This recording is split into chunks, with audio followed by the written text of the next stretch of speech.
لسه محيرك موضوع الاسبريسو ده. تعالي وانا احل لك المشكله دي. انا برضو اول ما سمعت عن الاسبريسو كنت قاعد مع اصحابي على القهوه، كل واحد بيتكلم عن ماكينه شكل ونوع بن مختلف.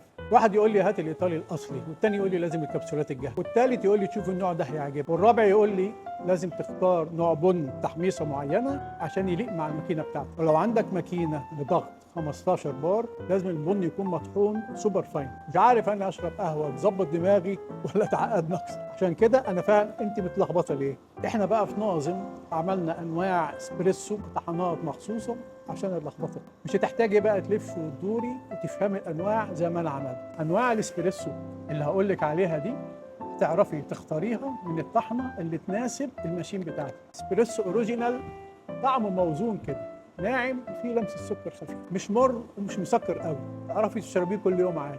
والتاني اسبريسو سبيشال، ده بقى طعمه فيه مراره شويه، النكهه بتاعته قويه وفيها افتر تيست، هيعجبك لو عايزه فنجان يفوقك ويعدل دماغك. بصي كده شوفي ريحته. المره دي هعمل لك اوريجينال.